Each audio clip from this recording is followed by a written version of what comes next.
Hello mga kabutchi. Hello Sophia Jane.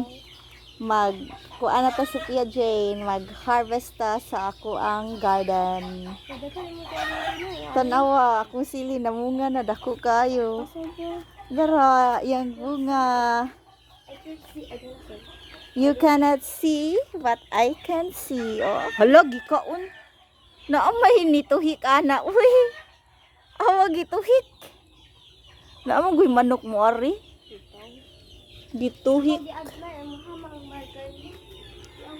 Gituhik ang ato ang sili. Gitilawan kung lami. Lami goro ni. Ang garlic ang tinidons niya ko ng piyo.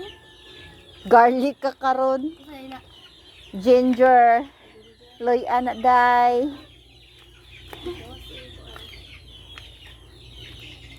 So, Sophia Jane, kupti ang talong day. Nya akong guntingon. Are you ready? Sakto pa. Sakto pa mga kabutsi service kay. Kuan pa kanang humuk-humuk.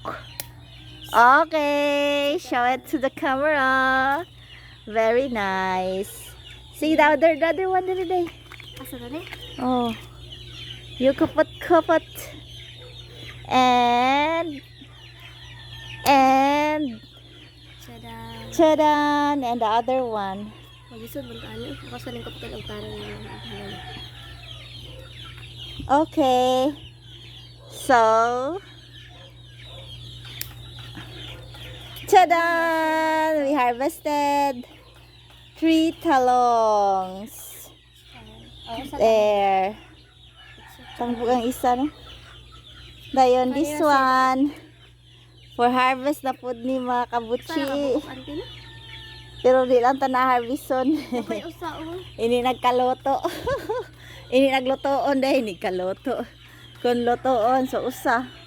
Mura na bunga day. Ada pa day ay. Ada pa day uda. Tulo tayo bunga. Tulo, nilain? Ada pa day gamay.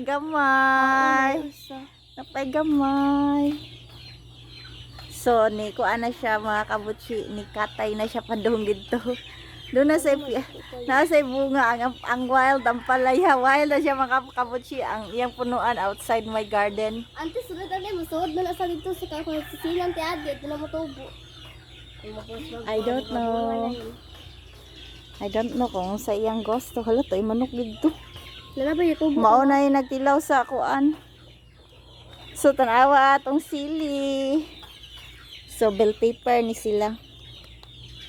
Ang sili nga kulikot to. Adito na ko gitanom. So sili kulikot. Sili panigang. May kuang. Luya ni day. Kantanis ako ay magtanim isang pirasong luya. So, nagyelo atong kuan diri mga kabutsi. Wala pa ko ka mulching. Dapat mag-mulching ta mga kabutsi para ang palaya kakaron. Talong yan, eggplant. So ano ni siya? Sige. This is the end of our video na. Bye. Ina din. Goodbye. Thank you for watching. Stay tuned.